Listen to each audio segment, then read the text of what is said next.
إن الحمد لله نحمده ونستعينه ونستغفره ونعوذ بالله من شرور أنفسنا وسيئات أعمالنا من يهده الله فلا مضل له ومن يضلل فلا هادي له وأشهد أن لا إله إلا الله وحده لا شريك له وأشهد أن محمدا عبده ورسوله لا نبي بعده أما بعد فإن أصدق الحديث كتاب الله وخير الهدى هدى محمد صلى الله عليه وسلم وشر الأمور محدثاتها وكل محدثة بدعة وكل بدعة ضلالة وكل ضلالة في النار. Masyaallah ikhwah, kita lanjutkan pelajaran kita dalam Majlis Syarah Aqidah Tahawiyah. Pada pelajaran lalu kita telah sampai pada perkataan Imam Tahawi, yaitu wa bi'adzabil qabri liman kana lahu ahlan wa su'al munkar wa nakir fi qabrihi an rabbih wa dinihi wa nabiyhi ma ja'a ala ma ja'at bihi al-akhbar Rasulullah sallallahu alaihi wasallam wa an sahabati radhiyallahu alaihim wal qabru rawdatun min riyadil jannah aw hufratun min hufarin nar. Berkata Imam Tahawi rahimahullah, wa bil adzabi, ini waw di sini ada waw ataf, yaitu bahwa kita beriman dengan adanya adab kubur bagi siapa yang berhak untuk diadab di dalam kuburnya. Demikian pula kita beriman dengan pertanyaan malaikat mungkar dan nangkir di dalam kubur seseorang, ya, itu pertanyaan tentang Rabbnya dan agamanya dari nabinya, sebagaimana yang datang di dalam akhbar, sebagaimana yang terdapat dari dalam hadis-hadis Rasulullah SAW dan juga dari para sahabat radhiyallahu anhum, ya. Dan kubur merupakan kubur itu bisa boleh jadi dia menjadi satu taman dari taman surga atau menjadi lubang dari antara lubang api neraka.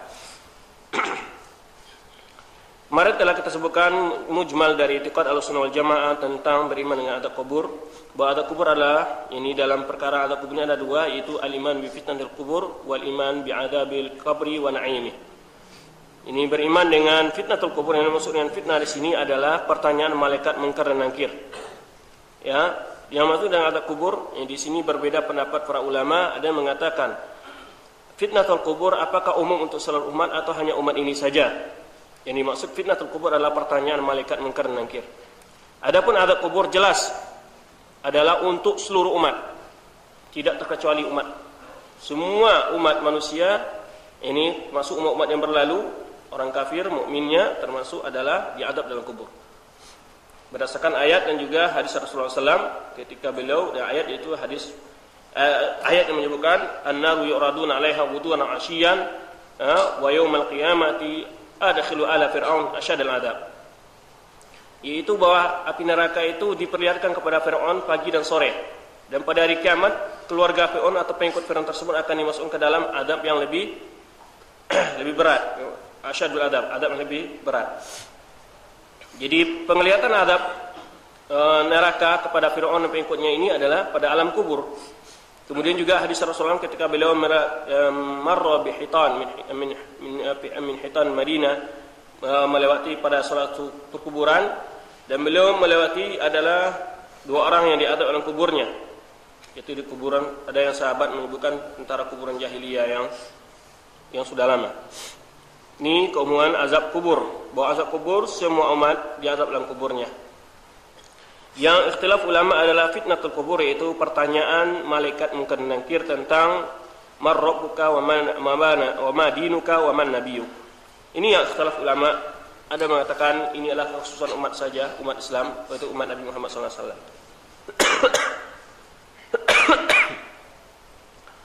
Kemudian di sini Ibnu Abilis menyebutkan di antara dalil tentang apa yang disebutkan mu'allif adalah firman Allah Subhanahu wa taala dalam surat ini, dalam surat ini yang berfirman dalam surat Al-Ghafir atau Al-Ghafir, dalam ini penamaan lain bagi surat apa itu Al-Mu'min.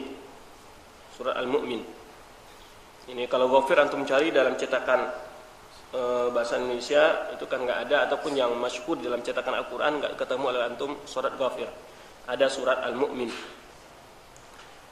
Wa haqa bi ali fir'auna su'ul adab. Ini bahwa para pengikut Firaun itu dikepung oleh azab. Ini an-naru yu'raduna 'alaiha ghuduwan 'ashiyya, yang mana mereka diperlihatkan kepada mereka pagi dan sore, itu api neraka. Wa yauma taqumus sa'atu, ini wa yauma taqumus sa'atu, dan ketika telah terjadi hari kiamat, adkhilu ala fir'aun asyadal adab. Maka keluarga Fir'aun itu akan dimasukkan ke dalam adab yang berat. Dan juga firman Allah Subhanahu wa taala yang lain disebutkan di sini jelas sekali, an-naru yuradun 'alaiha, ini yang dimaksud adalah azab alam barzakh. Kemudian ada yang bertanya, bagaimana kalau orang yang dimakan oleh binatang atau tenggelam dalam lautan atau terbakar, apakah dia juga mendapat azab kubur? Kita katakan sudah berkali-kali bahwa azab kubur adalah ala sabilil taglib, dalam bentuk keumuman manusia kalau mati dikubur. Bukan berarti orang yang mati ditenggelam, kebakar atau dimakan binatang buas, ya, atau manusia yang tidak dikubur lah yang dibakar, umpamanya, itu tetap mengalami azab kubur, karena azab kubur itu yang dimaksud azab kubur adalah azab di alam barzakh, ya, azab di alam barzakh. Kemudian di sini jelas yang dimaksud an-naru yu'adu 'alaiha ghudwan ashiyan, ini dimaksud firman Allah adalah ketika dalam kubur. Oleh sebab itu disebutkan berikutnya wa yauma taqumus sa'atu, dan setelah hari kiamat terjadi nanti keluarga Fir'aun itu akan masuk dengan azab yang sangat besar atau berat. Kemudian jadi orang mengingkari azab kubur adalah tidak percaya dengan apa yang disebutkan Allah Subhanahu wa taala dalam firman-Nya ini. Dan juga firman Allah Subhanahu wa taala yang lain yang di antara hal ini yang menyebutkan tentang ada adab kubur itu adalah fadharum hatta yulaqu yaumahum alladhi fihi yus'aqun. Beri peringatan mereka sampai mereka, ya, biarkanlah mereka sampai mereka menemui hari yang pada hari itu mereka yus'aqun. Yus'aqun ini pingsan, ya, atau mereka itu mati. Yauma la yughni anhum kaidum syai'a, yang mana pada hari itu tipu daya mereka tidak berguna lagi sedikit pun. Walahum yunsarun, dan mereka tidak akan ditolong. Wa inna lilladzina zalamu, dan sungguhnya bagi orang-orang yang zalim itu adzaban duna dzalik. Adzaban duna dzalika, ini yang dipahami oleh sebagian ulama mufassirin, yang maksud adalah azab yang bukan berat, ya, yang lebih ringan dari itu, ya. Walinna lilladzina zalamu adzaban duna dzalik. Duna mana? Yaitu ini azab yang berat. Walakin aktsaruhum la ya'lamun, tapi kebanyakan mereka tidak mengetahuinya. Kalau sebab itu wa innal ladzina adzaban duna dzalika, ada yang menyebutkan ini adalah azab ketika di dunia, orang-orang kafir yang menerima hukuman yaitu ketika dibunuh atau ketika pada alam kubur. Juga kemarin kita sebutkan firman Allah Subhanahu wa taala ini wal malaikatu basitu aydihim akhriju anfusakum al yawma tujzauna adzabal huni, ya, bima kuntum ta'malun. Ini juga dalil tentang azab kubur, tapi tidak disebutkan dalam alif sini. Itu ini ketika malaikat menyuruh roh-roh orang kafir itu keluar dari tubuhnya, al-yauma tujzauna adzabal huni. Pada hari ini kalian diberi azab yang lebih ringan dulu. Itu maksud di situ adalah azab kubur. Kemudian tafsir dari firman Allah wa innal ladzina zalamu adzaban duna dzalika. Wa hadza yahtamilu, kata Ibnu Abil Is, ini bisa ini mengandung dua pengertian, bahwa ini maksudnya itu adalah adabuhum bil qatl wa ghairi fid dunya. Beda ini maksud adab mereka dengan mereka itu dibunuh dan lainnya waktu di dunia. Atau bisa juga dimaksud dengannya adabuhum fil barzakh, yaitu adab ketika di alam barzakh. Wa huwa adhhar, kata Ibnu Abil Is, ini adalah lebih kuat, yaitu pendapat menyebutkan bahwa ini wa innal ladzina adzaban duna dzalika. Ini orang-orang yang zalim, ini mereka diazab lebih ringan dari itu. Yang maksud di sini adalah ketika di alam kubur. Li'anna katsir minhum mata wa lam yu'adzab fid dunya. Karena kebanyakan mereka mati dan tidak diazab di dunia, ya. Awal murad a'ammu min dzalik, atau lebih umum dari itu. Kemudian muallif menyebutkan dalil dari hadis Rasulullah SAW, hadis Barra bin Azib, hadis masyhur dari ulama. Nah, hadis ini kunna fi janazatin, jinazatin wa janazatin. Jinazah atau janazah. Apa beda antara janazatin wa jinazatin? Para ulama memberikan definisi, kalau di bawah yang dimaksud adalah tempat membawa mayat itu. Kalau di atas adalah mayat di atas tenda itu, tenda. Ada menyebutkan demikian antara jinazah dengan janazah. Tabi' li harakatiha.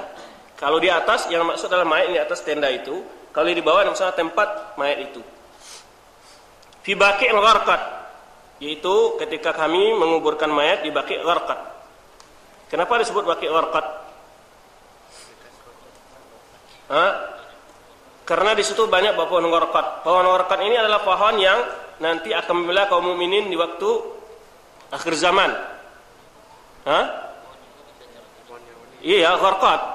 Ini ya, kecuali pohon gharqad ini yang menyembunyikan orang Yahudi nanti waktu perang antara di akhir zaman antara Imam Mahdi dengan orang Yahudi.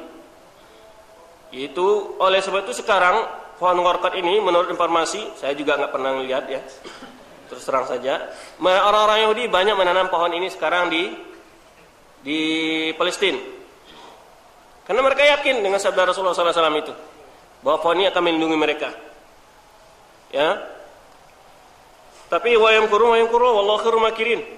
Ya, sebelum nanti dari perang mungkin pohon-pohon itu akan dihabisi dulu. Ini bagaimanapun mereka ingin, ini itu sudah sejarah dari umat-umat yang berlalu semenjak dari diutus Nabi Nuh sampai para umat berikut. Bagaimanapun mereka pintarnya ingin melakukan suatu tipu daya, Allah Subhanahu Wa Taala lebih ini berat tipu daya terhadap orang kafir itu. Wa yamkuru wallahu khairul makirin. Kemudian di sini sebutkan fa'atana Nabi sallallahu alaihi wasallam, lalu datang mendekati kami Nabi sallallahu alaihi wasallam, faqa'ada wa qa'adna haulahu. Lalu kami jongkok, juga sekitarnya. Atau duduk ya. Bisa arti jongkok. Ka'anna ala ru'usina tayra. Ini adalah ketika mereka berada di kuburan itu dengan keadaan sakinah. Ya, wa waqar. Ya, bukan sikina. Ini ada yang menafsirkan hadis apabila yang terlambat waktu hadis salat itu bisikina wal fa'ar. Taib. Jadi begitu sahabat ketika berada di kuburan. Wa yulhadu lahu. Yang mana ini juga hukum lain di dalam Islam, yaitu disunahkan membikin lahad. Lahad itu adalah bagian lubang yang miring dari lubang yang di atas luas, kemudian ke arah kanannya dibikin lubang yang menjuram ke dalam, menjorok ke dalam, ya. Itu lahad namanya. Itu sunnah. Bahkan dan sabda lain Rasulullah menyebutkan adalah perbedaan antara ahlul kitab dengan orang Islam. Faqala a'udzu billahi min adzabil qabr. Pertama Rasulullah mengatakan, aku berlindung dengan Allah dari azab kubur. Ini secara tidak langsung Rasulullah SAW mengatakan tentang adanya azab kubur. Kalau untuk apa untuk Rasulullah SAW berlindung dengan azab kubur? Ya. Kemudian salah samarat 3 kali. Summa qala, kemudian Rasulullah SAW berkata, inna abdal mu'min idza kana fi iqbali minal akhirah wa inqita'i minad dunya, sungguh seorang hamba mukmin apabila dia telah menghadap ke akhirat dan terputus dari dunia, nazarat ilaihi malaika, dia akan didatangi oleh malaikat. Ini bukan di alam kubur, tapi maksudnya saat dia akan meninggal, datang kepadanya malaikat-malaikat. Ka'ana ala wujuhihim asyams.